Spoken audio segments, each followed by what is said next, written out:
Hello guys and welcome back to Yehuda Aquatics. So today's going to be my third episode in the series that I started of how to take care of some of the most common fish.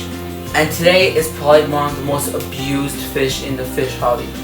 It is extremely beautiful and people think they can keep them in anything, even the smallest little jars.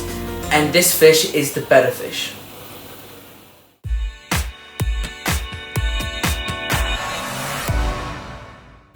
So last week I bought a Betta fish. His name is Bruce. So let's take a flashback to that. Yeah, okay guys, so here I'm right now going to be opening it. Can you guys guess what it is? Now because when you get a new fish, you usually don't want to use any of the water from the pressure because you don't know where the water went. And so you usually want to dump out all the water. So see, this is why I use a net. I just pour all the water out and the fish gets stuck in the net.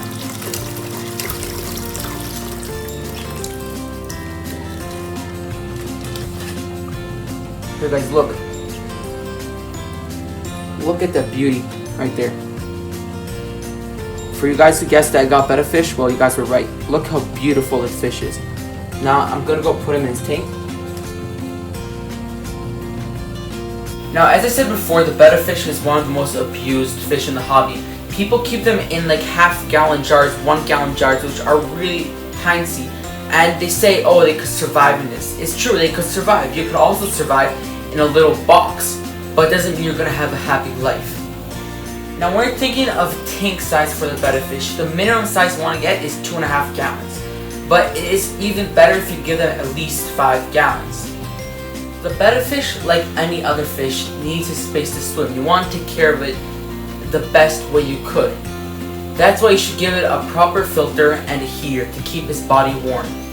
Now they come from Asia, and in their environment there's many invertebrates, there's many little insects and other little organisms. That's what they eat. Now the most common choice people feed them are flakes, which is a great choice, but they need a variety and a healthy diet.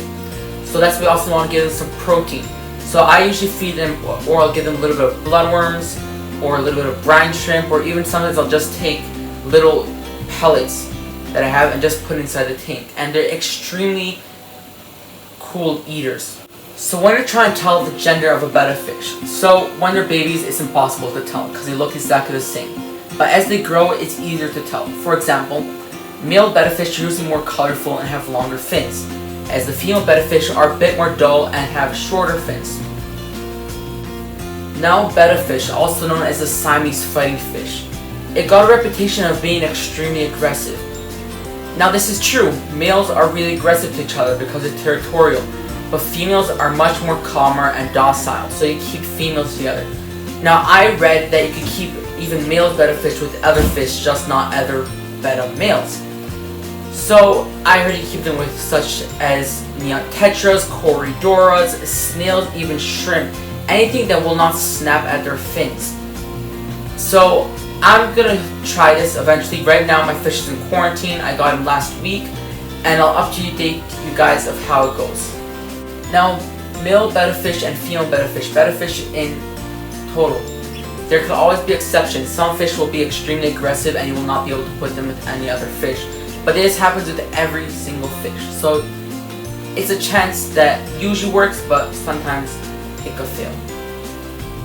Now these fish live around 3 years. They get between 2 and 3 inches. And they're an extremely common choice in the fish keeping hobby. They're extremely intriguing. They swim around a lot. They're very active and their very long beautiful fins add a lot to the character.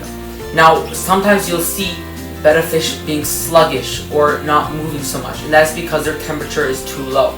When the temperature is too low, their metabolism slows down, and that's why you'll not see them moving along. Now when you want to buy a Betta fish, you want to buy one of them that's swimming around a lot, because that means he's healthy.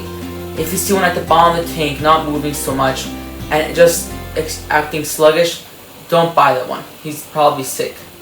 Also, like any other fish, you also do water changes. And I'm going to leave a link in the description below of how to do water changes. Now people say you could just keep them in a little bowl with no filter, no heater, no oxygen pump. Now That is not true. Yes, they do not need an oxygen pump because they do have a cool organ called a labyrinth organ, which actually means that fully functioning lungs. They could breathe from out of water. That's why I want to keep a bit of a space between the top of the tank and the water level. But they do need a heater. They come from Asia. It's a pretty warm climate. You want to keep them in temperatures between 75.5 to 80 degrees Fahrenheit.